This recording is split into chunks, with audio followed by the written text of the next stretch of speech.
Hey guys, welcome back to the channel. Jared here, and today we are going to be talking about both cuts of Superman 2. The theatrical cut released in 1980 and the Richard Donner cut released in 2006. I am so excited to talk about both versions of this monumentous movie because it's so interesting. This has such an interesting history, as does the first Superman movie, but this one in particular because of how different both cuts ended up being. And there is a long storied history with this film that I've already briefly mentioned in the first review for the first film. But for those of you that don't know, Superman was initially conceived as two films that would be directed by Richard Donner, and the initial plan was going through as originally intended. Richard Donner directed the first movie and had directed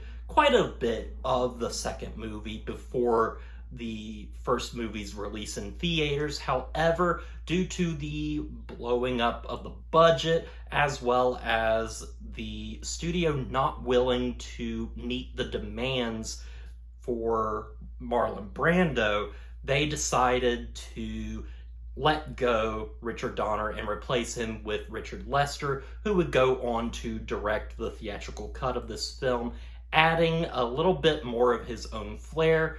Scenes were then rewritten and reworked to take out the stuff with Marlon Brando and replace it with the mother character, Laura L.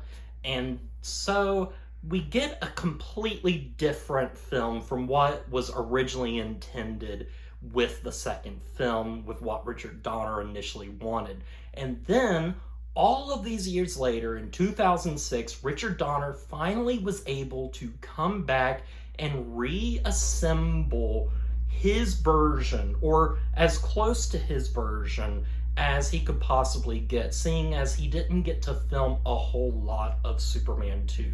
So we get just different introductions, a similar story overall, but a different way of telling it. And so it is really fascinating watching this brand new cut and seeing how it all flows together into what was initially supposed to be the original Superman 2. So I'm excited to talk about both of these films, of course. When I was a kid, I watched Superman 1 and 2 a lot. I grew up with those movies, even before like the special edition was released of Superman, which is my preferred version of that film, as well as before the Richard Donner cut. So I only had the theatrical cut to go off of with Superman 2, and I really loved that film. I have a lot of memories revisiting that film and just having an overall blast. I would have days where I would just re-watch Superman and Superman 2 back to back, and that was a ton of fun. However, over the years, I quickly learned about the Richard Donner cut and became more interested in watching that version. And then finally, a couple years ago, I got that for my birthday, and I watched it for myself, and I came away finding that cut of the film interesting, but it wasn't a deal breaker for me. I thought it was an imperfect cut, which I think is basically all that you can ask for with this, because Richard Donner, of course, did not get to film what he originally intended. So he is working with a lot of just the little bit of footage that he had filmed, as well as Richard Lester's work. And so that ends up making a film that can not always work or flow in the way that it probably would have if it had the sole director of Richard Donner from the start. However, I have a deep appreciation of both cuts. I know that a lot of people really seem to not like Superman 2, the theatrical cut, as much, especially in comparison now to the Richard Donner cut, with many people talking about the Richard Donner cut as being the superior cut of this film. However, I still think that there is some great stuff in the Richard Lester cut. It is a little bit more comedic, but the first film had its comedic moments too. It was hammy, it was silly, and this does kind of continue that, but I think it's more subtle than people give it credit for. I also really like elements such as the Eiffel Tower sequence. I think that's a ton of fun. Everybody is just really at their A game here, such as Christopher Reeve and Margaret Kidder, and of course Gene Hackman.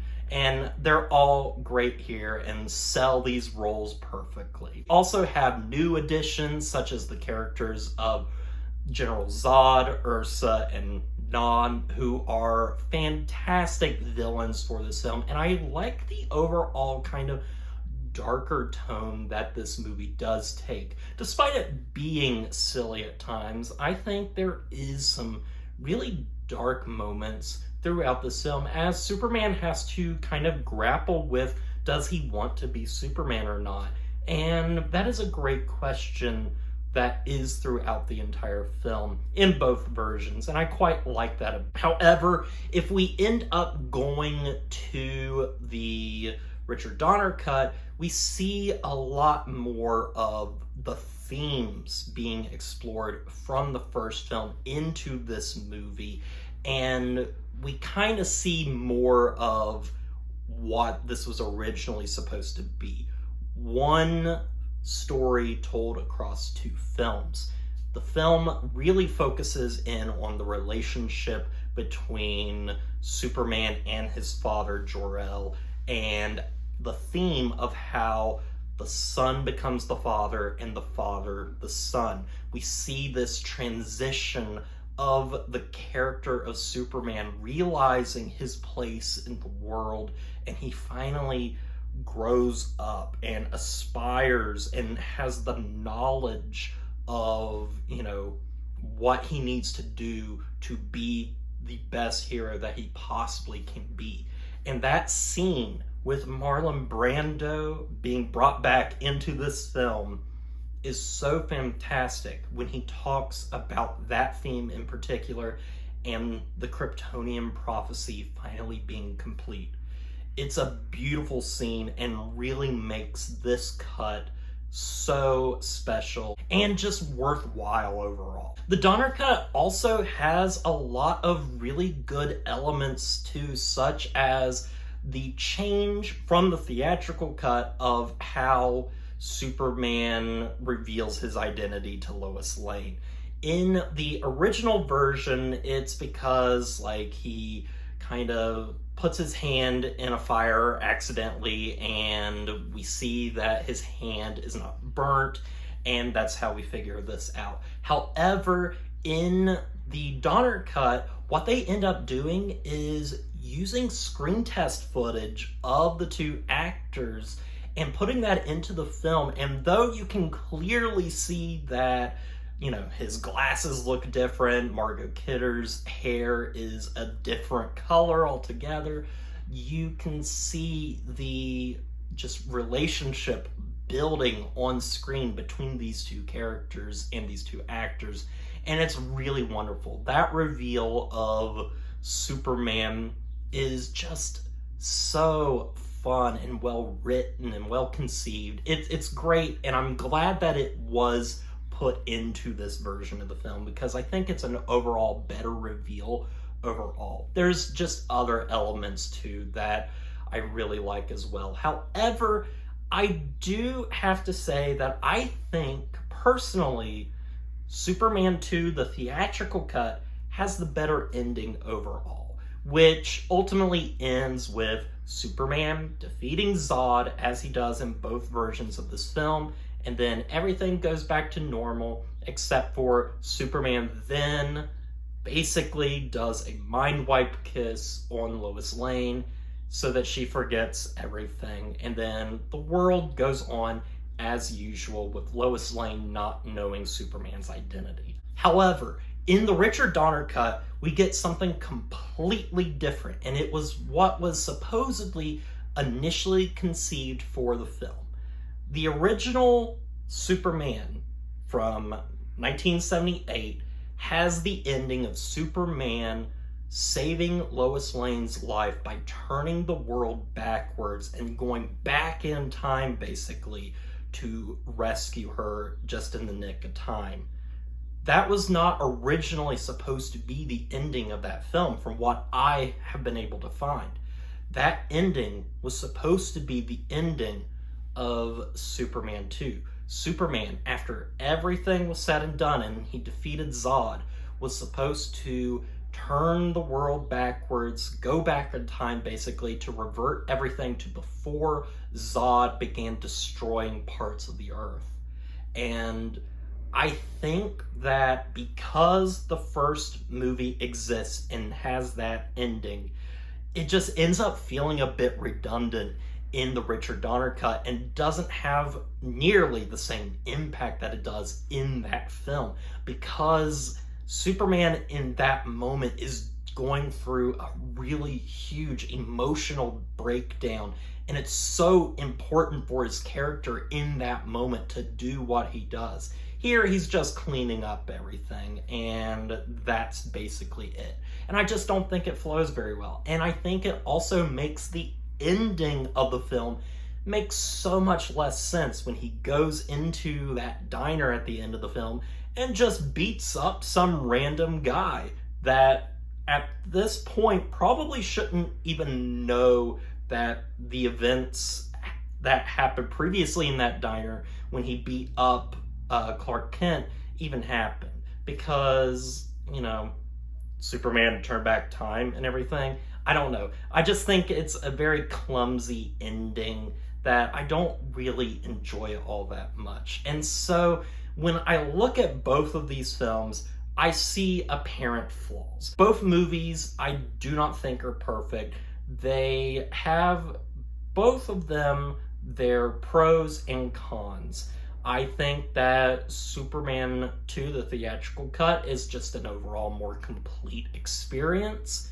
However, I think that Superman 2, the Richard Donner cut, is just closer to what the original Superman was and continues those themes in a much more natural way than the second one does with the theatrical cut. If I did have a preference, I would, at least this time, say that the Donner cut is my personal favorite.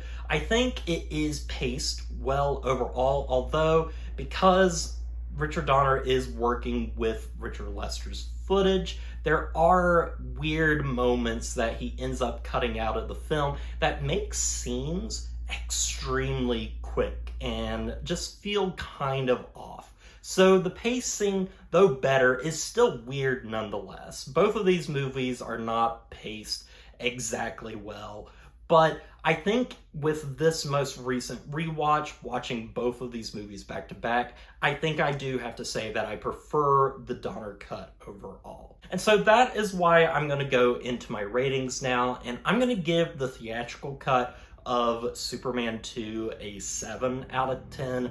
I think it's a good movie. It's really close to being great. However, especially after rewatching the Donner cut, I really do miss those Marlon Brando scenes and those themes that were brought up in the first film being explored in the second film.